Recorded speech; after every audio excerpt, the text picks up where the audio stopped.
Good morning. Morning from home. I said at the start of this, home for good. Oh, I'm early too. It's not, I'm 20 seconds early.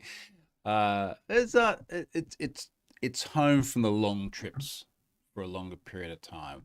Actually, what's the next thing? We've got NDC Melbourne coming up really, really soon. Let's look at that. Where are we? NDC Melbourne on the 29th of April. So that means I'm home. That's 8 days from now. So I'm home for a week and a little bit. How's it? Oh, no, that is 8 days. Oh, but that's the workshop. Anyway, I'll be in NDC Melbourne somewhere between the 29th of April and the 1st of May, which means I've got another talk I need to produce as well. A trick with doing these talks. G'day, Daniel. Thanks for joining. Yeah, I'm well, mate. It's such a nice day at home. Like I just got up and it's the sun is shining. There's no clouds. It's the temp is that's 20°C. It's not bad for middle of autumn, I guess.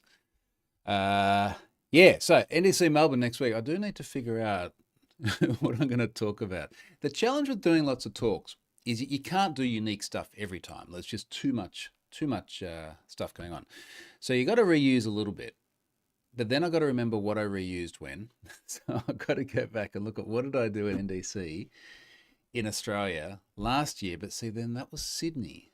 So can you get away with reusing stuff from Sydney? Anyway, there'll be some new stuff as well. Stuart's here. First time live for a while. G'day. JF is in Ohio. I haven't been to Ohio yet. I've got a really cool like flight map of the world, and the US has got dots all over it, but I don't think there's any dots in Ohio. Fritz's bedtime. Thanks for joining. And g'day, Wayne. All right, thanks. Everyone's here. We can start. Cool. Actually, let me start. Let me jump into it because it is also Easter Sunday, Monday. What's today? This is what happens. The only thing I have to keep me with the sense of the days of the week is the kids going to school, and it's school holidays, so I've completely lost track of that. It is Monday, right? It is Easter Monday here. So it's it's meant to be a public holiday. This video is meant to be from 3 days ago, except we were in a place with no connectivity for a few days. Now, I didn't know until a few days before that trip that we would have no connectivity there. And it did give me some anxiety, if I'm honest. Not because I can't stay away from the socials and all the crap that's on there, but because if anything goes wrong, at least there's Stefan now. There's Stefan. Stefan was on call. So Stuart says today's your Monday. Thanks, mate. I'm up to speed yet. And Daniel, I haven't been to South Carolina either. I feel like most of the places I've been are obviously San Francisco, Los Angeles, Seattle, Vegas, New York, DC, and a bunch of other little things in between here and there. Oh, Salt Lake City as well. But there's a lot I want to see. I want to go to New Orleans just because it sounds cool. Maybe do that on another trip. All right, sponsor this week. Needs no introduction. 1Password. 1Password specifically, 1Password Extended Access Management, secure every sign-in for every app on every device. It is really cool at the moment. Full disclosure, so I obviously have an interest in 1Password because they are a sponsor. I have also been on their advisory board and do have an interest in their success, and seeing them on the Red Bull Formula One car this year is kind of cool. You know, to see a company I've known for so long and grow from a fairly humble beginning, and then they're on like Max Verstappen's car. Like, that's nothing to do with this week's sponsorship, but I just think it's cool. Modern security and IT teams need to make sure every identity, device, and application is secure. Only 1Password Extended Access Management checks every box. One of the things I want to do, I've been speaking with 1Password folks about this. I wonder how many data breaches we have that are in Have I Been Pwned that would have specifically benefited from extended access management. Like, how many times was it an unmanaged, unsecured device or app? It's an interesting question. Data breaches often have multiple things that go wrong. So maybe this is part of the picture of what went wrong. 1Password will also, again, like totally off script, but it's just relevant. And frankly, I think that's what sponsors like about it, about the placement on the blog.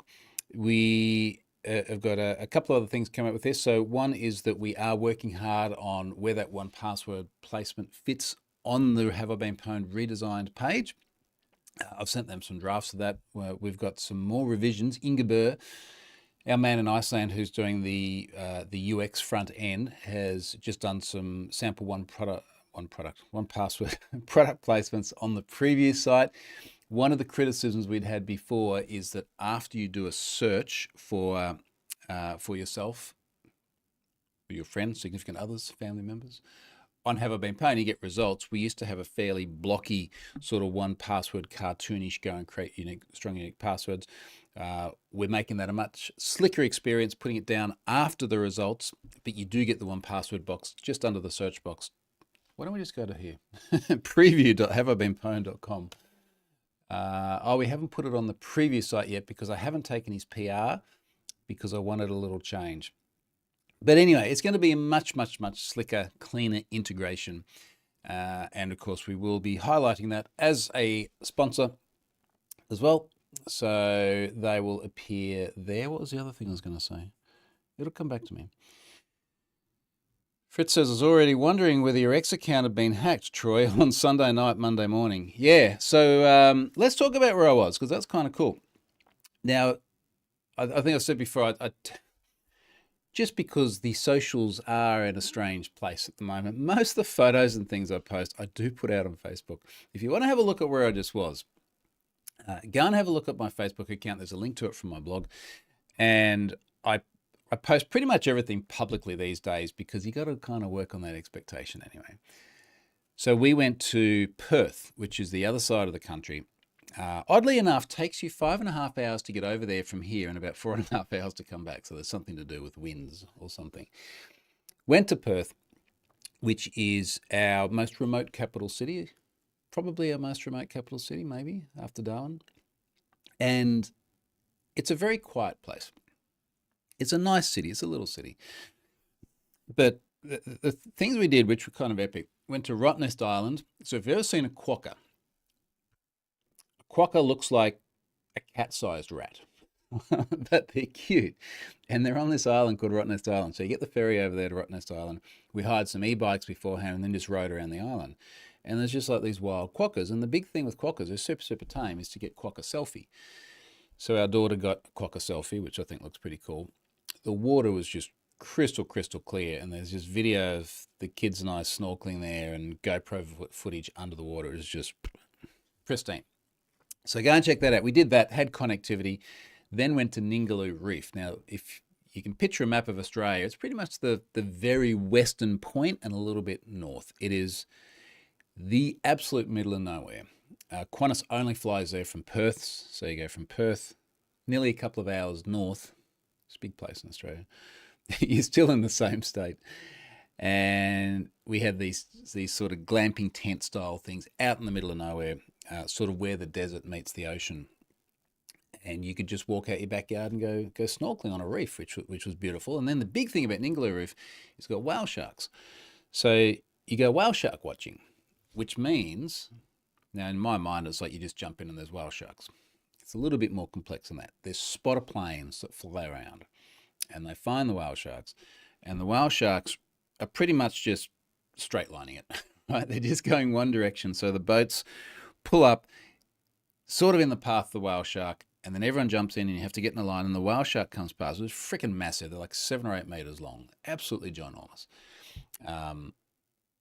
Got the name shark, but they don't eat people or really fish. They eat krill and things like this.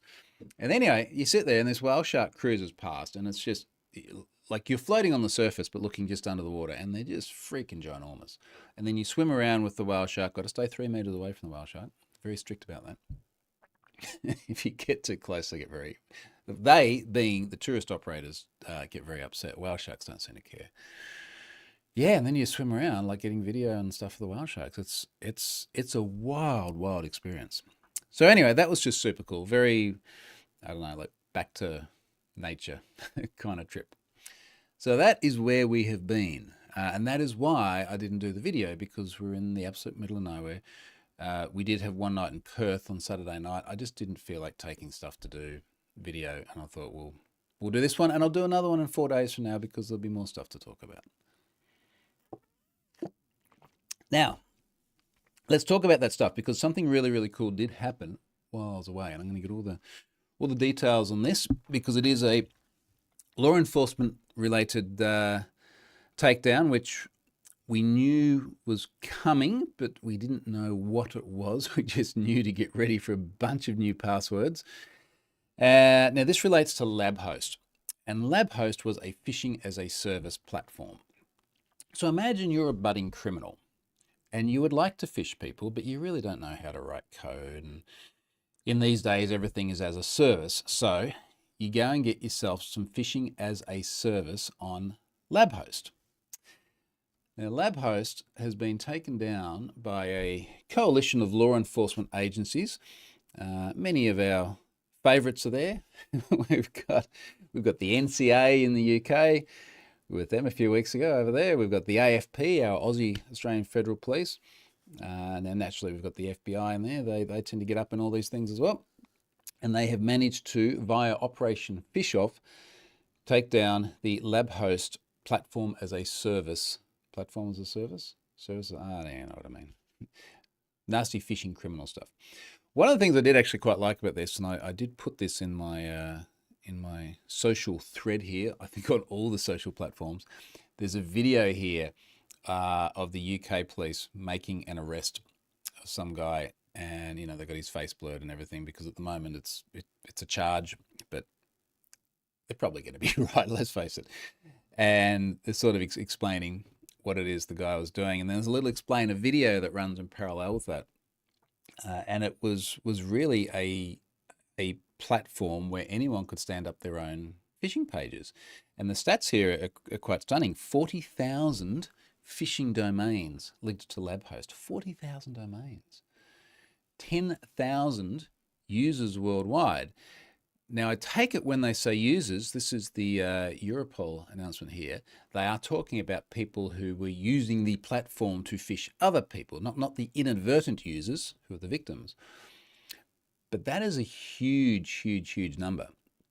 And our friends at law enforcement have submitted 250,000 passwords into Have I Been Pwned from this effort. Now, 80,000 of them were there already.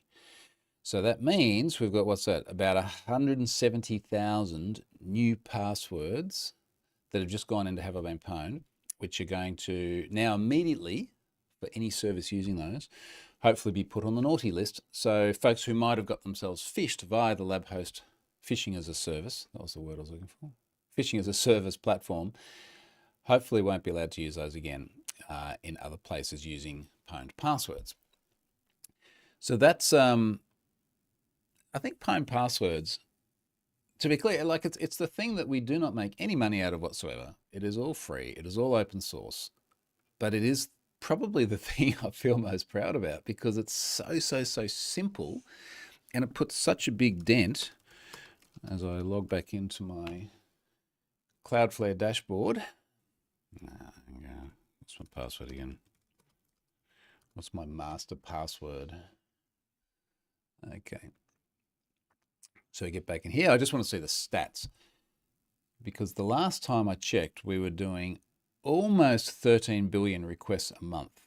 Well, actually, almost 13 billion requests in a 30-day rolling period, which is pretty cool. Pwned passwords, and every time we push out a new set of data, we tend to get a little bit of an uptick in traffic, because people are, oh, new data. Let's go and download it all again. Previous 30 days, 12.74 billion requests, and we're sitting at a very stable 400 to 450 million requests a day. Our biggest day here, by the look of it, is 494 and a bit million requests to this service in one day. How's that? Stefan's here. He knows the stats, because he was working on this while I was whale sharking. Thank you again for doing that, mate. Oh, I see what you're saying. So Stefan said 250,000 new and 80,000 updated, so 330,000 in total. Yeah, awesome. That's awesome. Let's have a look. One of the things I'm interested in here is of those near 13 billion requests a month, who's making them? And by design, we've set it up to be privacy centric such that we don't even know. Now, what I mean by that is that you can use the API without registering. You don't have to have any API keys or auth or uniquely identifying user agent strings or things like that, which for the most part is awesome. And then the only bit that's not awesome is that we really don't know who's using it unless they embed it on the client side. Because if they embed it on the client side and someone's there in their browser logging on to, let's say, Telstra in Australia, let's explain how we know that in a moment. If you're logging on to Telstra and your browser is making async requests to this service, then we get referrer headers. So when I look at the Cloudflare lets you see the top 15, I'll just filter out some of these. We'll filter out the ones that have no referrers. And like just for reference, 12.74 billion requests in 30 days, 12.68 have no referrer. So most services calling this are doing so from the server side. So I'm going to exclude that no referrer one there. The next top referrer is api.pwnpasswords.com. So we can exclude that.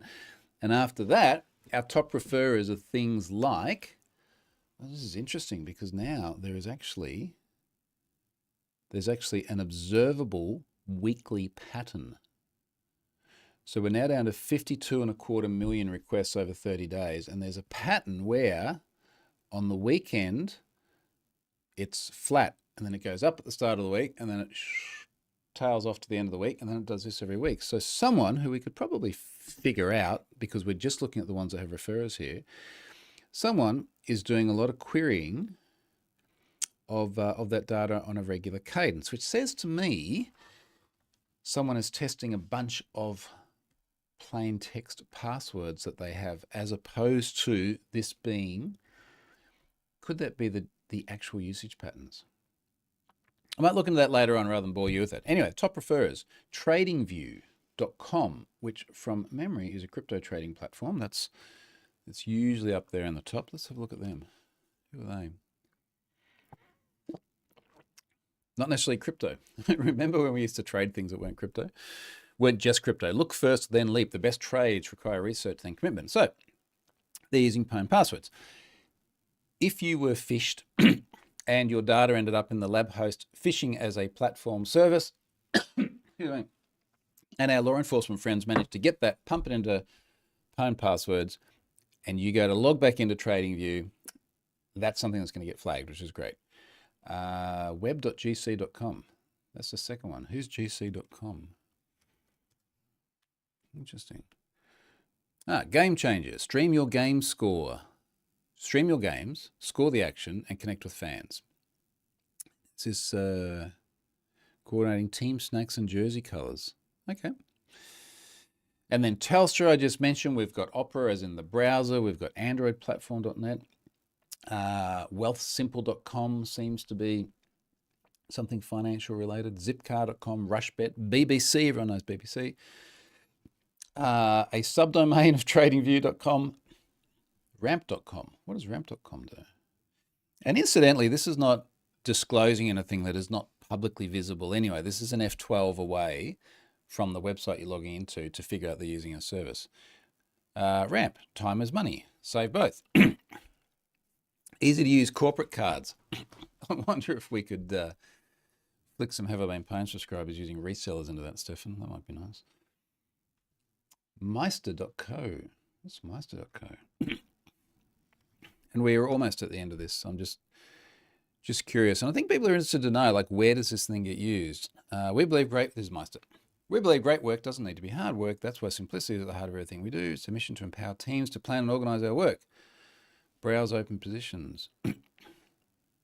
Some HR thing. Two more. Huggingface.co. I feel this name's familiar. What does Hugging Face do? The AI community, building the future. Okay. Good on them. And the last one here is coop.co.uk, which I believe is a grocery store chain from memory. I'm going to have a cough. Yeah, groceries. There we go. That's awesome. And many, many, many other big brands of which we have no idea who they are other than to try and start to figure out things that are very obscure. And there's not really any point. So anyway, that's cool. The point is, when we have operations like this LabHost takedown, we get a lot of we collectively as a community get a lot of really good use out of it.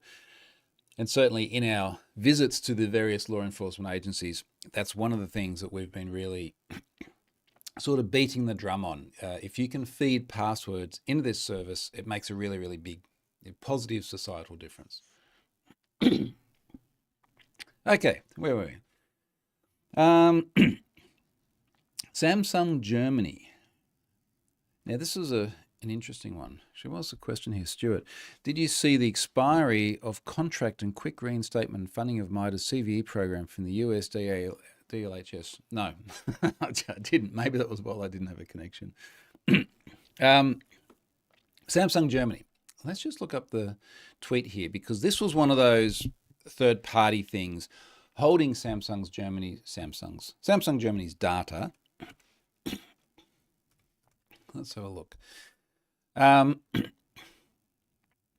What was the brand name here again? Because they were dependent on the same third party as the Royal Mail in the UK, whose data is also floating around. Hacker going by the alias GHNA has dumped a staggering 270,000 customer tickets. I don't know if 270,000 is staggering, but still. From Samsung Germany online, completely free of charge. So this is one of these ones that's appeared on a popular hacking forum where someone's just gone, here's the data. Data which appears to have been sourced from samsung-shop.spectos.com.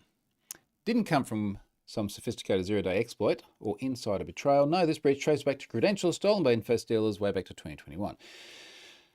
So Hudson Rock here has pulled the threads on this and identified that the breach was as a result of snared credentials, which were then used to access spectos.com, which does some sort of delivery fulfillment from memory. Let's have a look at Spectos.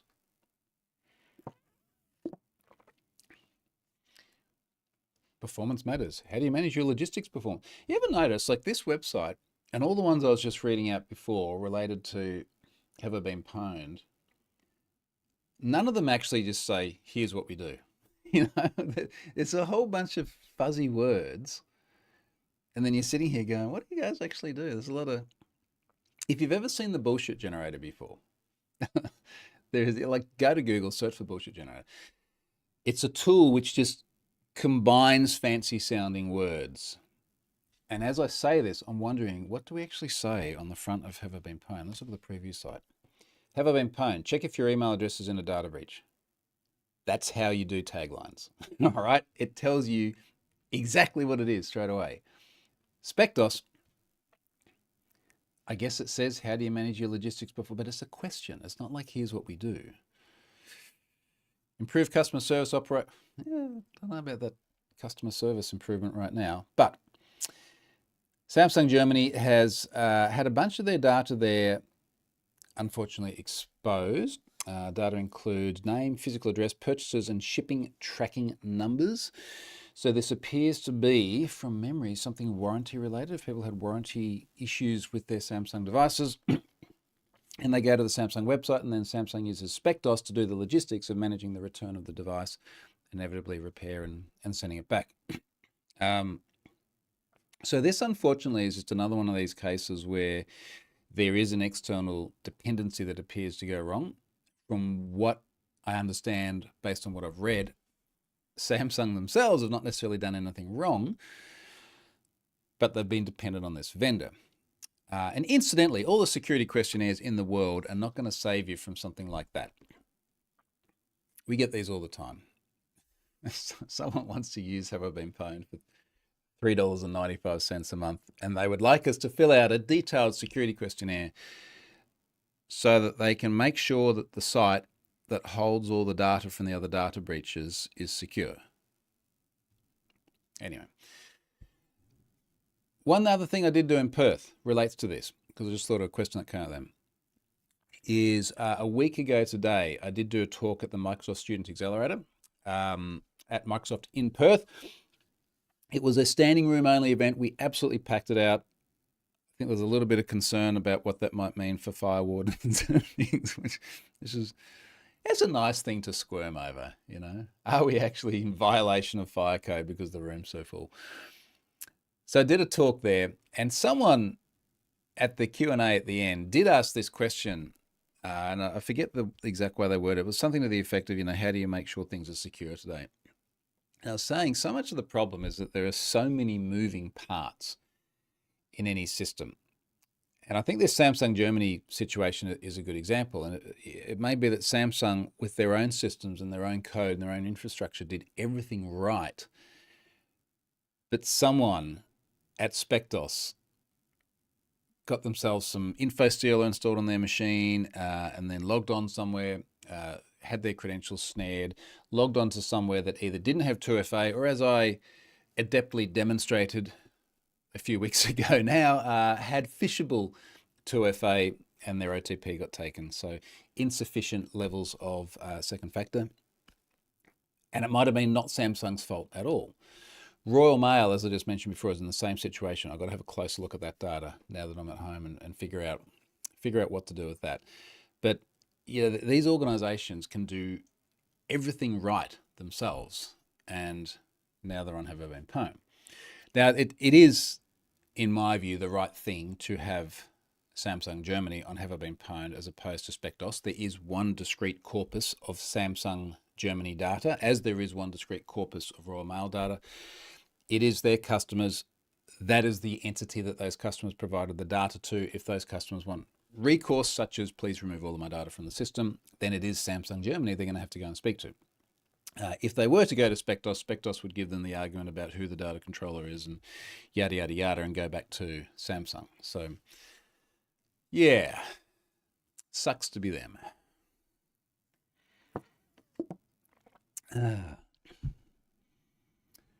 Rod says, give us your email and phone number, and our sales team will tell you what we supposedly do. Yeah, this is, and I assume you're talking about websites that just don't quite make it clear up front. I'm a little bit just passionate about that. Can you just cut through the bullshit taglines and tell us what it is you do? I will have to keep that in mind as we do this Have I Been Pwned rebuild, which we're going to talk more about in just a moment. Stuart talking to Marek about MITRE. Was a little close for comfort. Maybe the thinking was there can't be any vulnerabilities to their own ECVs. Yep, okay. All right, I'll read up on that. Moving on to the Have I Been Pwned UX rebuild. I actually got a lot of this done on the plane yesterday. Qantas, to their credit, most domestic flights have Wi-Fi that is stable, not the little plane we took up to Exmouth and Ingaloo Reef, but certainly flying up and down between Sydney, Melbourne, Brisbane, and over to Perth. Wi-Fi, which was great. I got a lot of the interfaces for Have I Been Pwned moved from the preview site into our sort of staging preview live site. So yesterday, I think I did such exciting things as terms and conditions and privacy and the About Us page and mostly static stuff. Got a lot of that moved over. We are really, really pushing hard to try and get this thing live in 4 weeks minus 1 day from now. So I think Stefan, we said the Sunday the 17th of May is our goal there. That times in with all of our different travel and various commitments, and I think we're pretty much on track for that. One of the things, and we have a GitHub issue for that everybody's welcome to go and have a look at. G'day VXDB, thank you for joining. I am good. I'm back home with nice coffee. So if we go to GitHub /Have I Been Pwned /UX rebuild, there's an issue here that we're looking for a little bit of input on as well around effectively the personal dashboard. Now, One of the things that, so scrolling back a second, we got to this point with Have I Been Pwned being as successful as it is by accident. Like, this was never the expectation. As I've often joked before, if I knew it was going to be this popular, I wouldn't have given it such a stupid name. But here we are. And the site as it stands today, the live site, is pretty much what went out on the 4th of December, 2013, as a hobby project with no expectations of it doing anything. Now, because of that, there's a lot of compromises based on the way it's used today. And one of those compromises is there's a lot of things that relate to your personal information that are spread across various paradigms. I'll give you an example.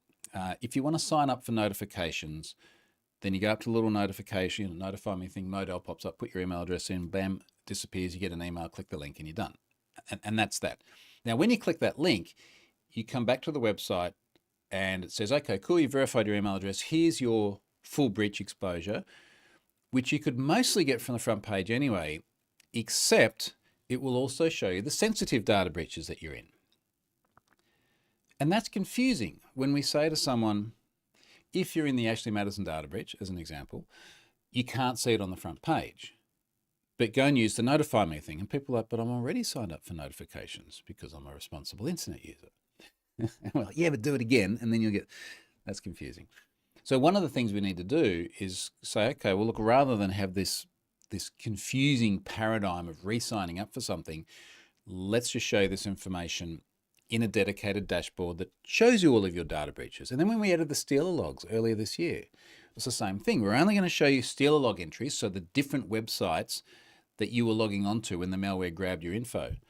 We're only going to show you that after you prove control of your email address. How do you do that? Well, you use the note, and it's just like, why are you going back to notify me again? So we want to sort of put all of that on a dedicated dashboard and give everybody, I'll rephrase this, we want to give every email address a dedicated dashboard, because once you have a dedicated dashboard, we can put all of that stuff in places that make sense. So I'll explain what I mean by that.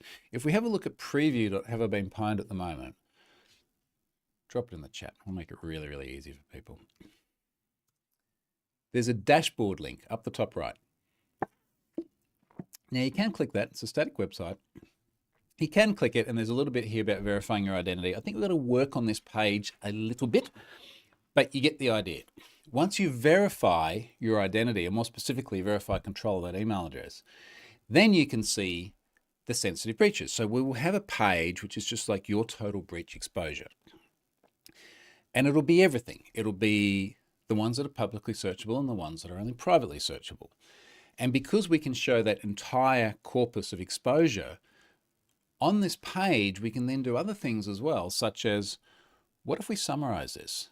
Like, what if we roll it all up and say, well, your email address has been in 10 data breaches, your password address, idiot, your password has been in 7 data breaches. Based on your total exposure, here are the sorts of things you should do. I really want to try and get this personal breach exposure page spot on. And we don't have to get it spot on first go either. We can do a good job of it and then get the thing live, and then we'll iterate over it on time. But what would you want to see there? It's a long lead up to that question. If there is a personal breach exposure page that shows you everything from the sensitive data breaches through the Stealer logs, how should we frame that page? I mean, we need to list the websites that you've been breached in. What else can we put there that is an aggregation of your personal exposure? There's lots of different ideas. I mean, a good example of this, I'll look it up here. If I look up ABC, have I been pwned? Our Australian broadcasting company, the ABC, we have an ABC as well. I know America has an ABC. They did this really cool visualization I just dropped in the chat. When was this? 18 months ago or something? Where it sits on top of, nearly 2 years. Sits on top of our API, and you plug your email address in, and it hits the Have I Been Pwned API, brings the data back, obviously can't bring back sensitive breaches. And then you get this like mosaic where as you scroll down through your breach history, particularly if you've been in lots of data breaches, this mosaic fills in where there's like one part of the mosaic that's passwords. And as you've been in more and more data breaches that expose a password, it fills in the tiles. You know, things like that, where we can visualize the impact of data breaches on people. That's the sort of stuff I'm looking for. So if you've got ideas like that, I'd really like to know about it. The dashboard is, the way we're looking at it at the moment, is going to have the sort of the personal section here. So the data breaches you've been in, the steel log stuff. There'll be a bit where people can then manage domains. So if you're doing domain searches, there'll be a bit down there that won't be relevant to your normal everyday mums and dads out there. But if you're a domain owner, work in a corporation that owns domains, that will be really relevant. We are going to build in some support for resellers in there. Oh, I hate saying it. Most people won't see that, but that will begin by email verification. But just as another example, one of the things that's in our user voice set of requests that we will now be able to build into this is there's a lot of requests where people want to be able to monitor an email address on someone else's behalf. So for example, I might say, I would like to be able to monitor the email addresses of my elderly parents. And the way I'm thinking about this workflow is that maybe we call it like delegated monitoring or something like that. So you go into here and it's like, be a nice UI. You can monitor the email addresses of your family and loved ones and people you support. Enter their email address here. They will get an email verifying that you're okay to monitor them. And then what will happen is if they're in a data breach, you'll be able to get a notification to your email address that their email address has been exposed. You see what I mean? So I think that's kind of a cool idea. It wasn't my idea, it was someone else's. But when you think about the use cases of people wanting to support family members, I think it makes a lot of sense. VX2B says, that's a cool idea. Even if you have multiple emails, you can get notifications sent to your main inbox. That's actually a really good point too. I hadn't thought about that. I'm going to add a note on that because I have an old email address I basically never check anymore. I would like to know when that one is in. Yeah, that's a very good point. Stuart says, possible future enhancement, worth aggregating multiple emails where people use aliases or being able to link emails you have to get a single view of your data breach footprint.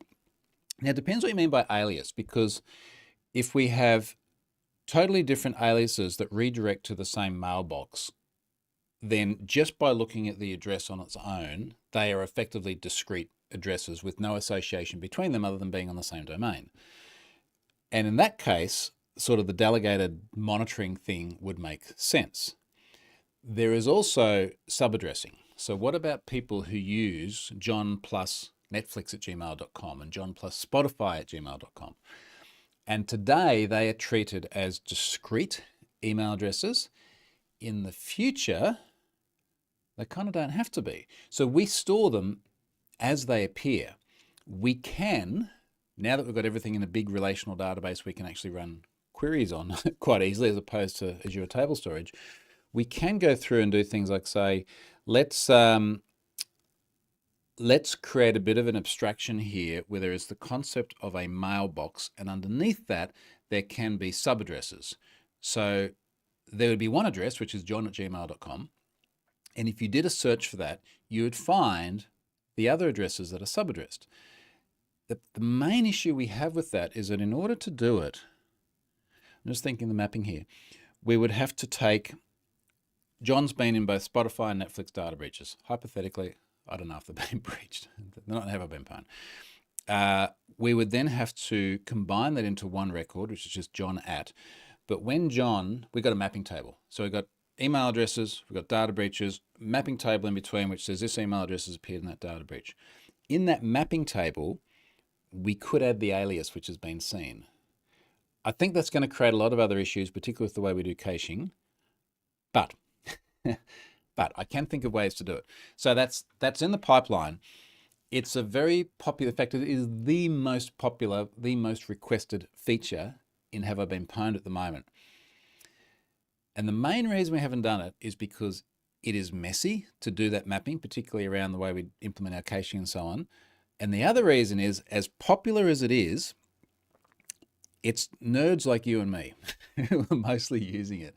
And as a result, every time I do the stats, it's like 0.03% of email addresses have a plus in the alias. So it's almost never used, but the people who use it are passionate about it. So I want to do it, but you can see that in the backlog of things we have to do, it's kind of towards the end of it. Lots of comments here. What else here? Ed says, I have multiple emails, also a lot of aliases. Okay, right. I'm just going to, just for folks that are interested in this, I'm going to drop a link into the user voice idea about this. So I go to have I been pwned, about, suggest a feature. Because what I'd really like is for people to, how do I find this now? Monitor. For people to vote on this. Allow users to add a different email than the one they want to monitor for notifications. Yeah, right. Than the one they want. It's oddly phrased. Tell you what, I'll link this in. If it's redundant with another one that's in there, then I'll just merge them. So the one I just dropped in the chat here, yeah, someone here has made the comment. Now, mind you, this is like 5 years ago now. This is how long it's been outstanding. This guy says, would like to second this. 2 use cases. I'm supporting several elderly users and would like to know when their accounts show up in HOBP. I assume they'd have to opt into redirecting the notice or adding a notification address. Second, would be useful in a commercial context to know when my clients have been exposed. I assume this is something I'd pay for somehow. I mean, if your client is just an individual and you want to monitor their address, then I think it would just be this delegated access again. I don't see why you'd have to pay for that. It'd be different if your client is a business and you're wanting to monitor their domain, and then we're into the scope of domain monitoring, which is a different thing to this. Yeah. But okay, I like Ed's point, multiple emails.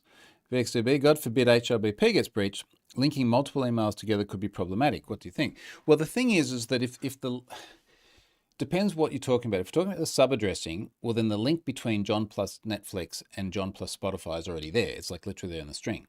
If the link is, let's say this guy just here with his elderly relatives, then you're linking something which otherwise is not publicly, I'll pause there. It's otherwise not implied by the addresses alone. It may be publicly available information because that may be in social media or something like that. But you're right, that would be something that we would, if we get breached, we'd leak above and beyond just the breaches themselves. I would suggest that the question of likelihood aside, the impact is not particularly high. It applies an association between two parties. It's not sensitive PII. It's not anything that can be used to directly authenticate or charge a credit card or things like that. So I'd say it's low impact, but high value to those who use it. And obviously we do it in a way that we didn't create enumeration vectors and things like that so that you could plug someone's email address in and see who else was monitoring it. But yeah, yep, always considering what would happen if we get pwned, particularly after my MailChimp exercise the other day. Max says, did that mean having an account logging session with HOBP? Login, not logging. So I think you're asking, does this personal dashboard mean having a login paradigm? Yes, effectively the same one that we have already, which is a magic link to an email address. For the most part, it's a little bit different, and I'll explain. But first of all, let me explain the magic login thing or magic link, which are not really magic, because I know that there's a bit of contention about that. At the moment, and in the redesign of Have I Been Pwned, the way you access information that is intended to only be accessible to you is you put your email address in, you click on the verify button, your email gets sent to your email client. I keep mine over there on that screen, which is why I'm pointing that way. You have a link with a unique string in it, which can't be reasonably brute forced. choosing words carefully here. There's enough entropy there that it should be fine. You click that link and then you go to your dashboard and it shows you things for you. So what you're doing is you're verifying control of the email address. It is the same end result as having a username and a password and putting those in and clicking submit, with differences. Difference is obviously you need to receive an email. That can be frustrating. I have been vocally critical of, for example, user voice in the past, which is a big service, which I assume is much more well-resourced than what we are, which does the same sort of thing. They've oscillated between that and password logon. I kind of don't like having to wait for the email to come, and then what if the email comes and you click on the link and it opens in a different browser to the one you just had open, and you know what I mean. Like, the experience can be a bit crap. On the flip side, we don't have to store credentials. We can't be brute forced. We have anti-automation on the login. We don't hold passwords which people can throw credential stuffing lists against. It's a very kind of low friction way on our behalf of doing auth. We don't have the overhead of doing things like password hashing when lots of people try to log in at once, which is computationally expensive. Like, it makes a lot of stuff easier. And what I'd actually like to do is, on my new rant about passkeys, which was on the cards anyway before I got phished, is, wouldn't it be cool if we gave people like nerds like you and I the option to have a passkey? So proof control of the email address, and then if you want to use a passkey for auth such that you're not dependent on getting an email, well, good job. That's passwordless authentication without waiting for the email to come. So we could easily do that in the future. Some people say, well, I don't like magic links, for want of a better term, because you're delegating security to the email provider. Like, what if someone gets into your email account? Well, you got bigger problems, mate.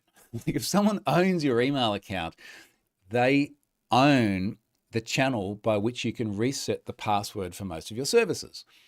Most of your services, you can go, forgot password, click, put your email address in, sends an email over to this screen, and then you click the link and then you set a new password. So really, it's the same security posture as a password reset. So we're not creating a risk that doesn't exist already with the reset workflow of most services. So that's the reason we've done it. What we are doing differently in the rebuild to the original site is the original site, because there was really only one page at the beginning from Notify Me. You click the link, it has this great big wacky token in it, and then you look at the web page, you're seeing your personal info, the URL has got that token in it. There's a couple of risks with that. You could inadvertently copy and paste that, send it to someone else, they click on it, and then they see your things. We have a very short expiration period, because really, once you verify your email address and you see your results, it's like one click. You don't need it after that.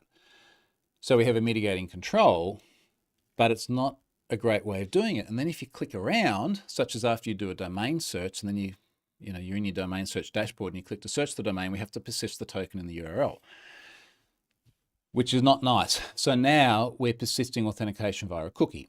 So in our preview integration site, the one that's not public, Stefan has now built in all the identity management pieces such that after you do your authentication, you get a cookie. Authentication is persisted via cookie, like it is in just about every single online service with authentication.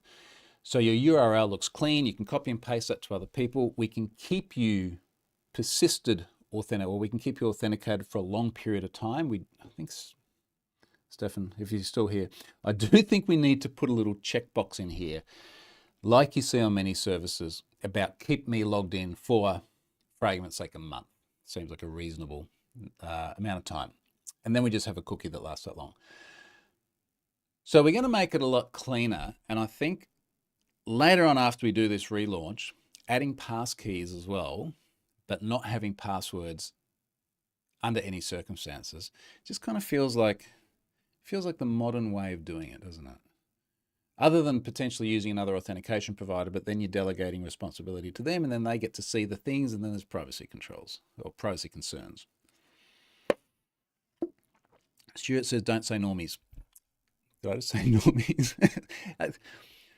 if I can call us nerds and geeks and none of us get offended by it, I can call them normies, and I think it's actually just the nerds and geeks that get offended when I say normies, oddly enough.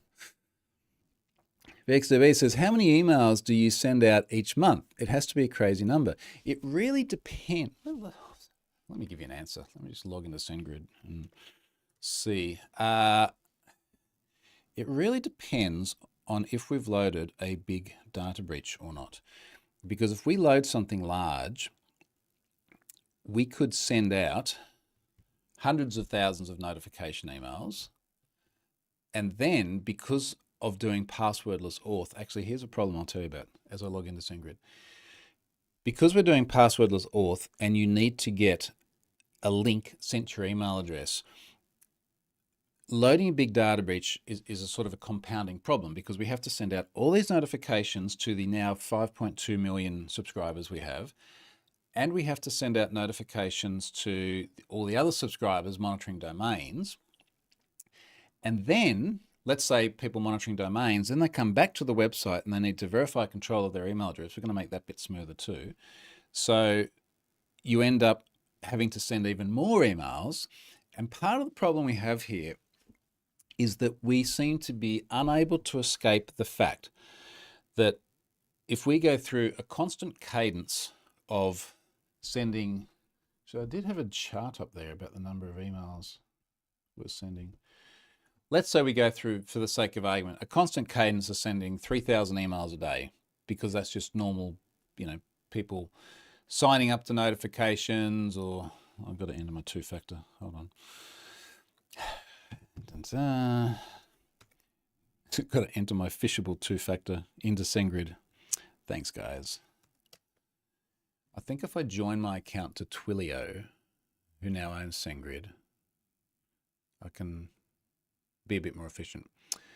So we have this constant rate of sending, and if suddenly we have this constant rate, and then instead of 3,000 emails a day, we send 300,000 in a day, and we've got a 100-fold increase in email delivery, we often end up either throttled or on a naughty list somewhere. And either of those situations can then mean people that need transactional email in order to log in don't get the email. So we've sent out 100,000 emails. We get on the naughty list somewhere. We've been on block lists at various times for various reasons, mostly related to the sudden influx of email. And I assume also the fact that some people forgot that a decade ago they signed up to Have I Been Pwned and they flag it as spam, which bugs the hell out of me, because we double opt in everyone. So there's never, ever a good reason to call it spam unless someone puts in someone else's email address. Anyway. So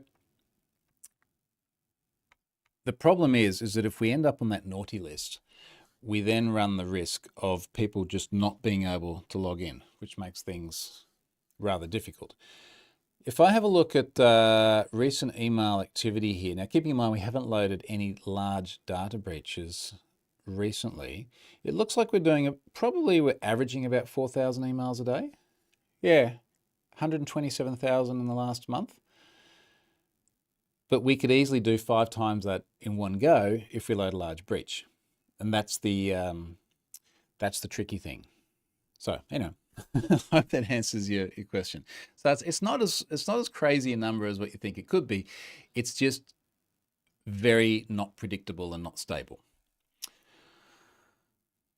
Okay, I think that's about everything on the list. I will publish this shortly, and I'll add in some other links through to things like that GitHub repository that has the that personal page that we're building.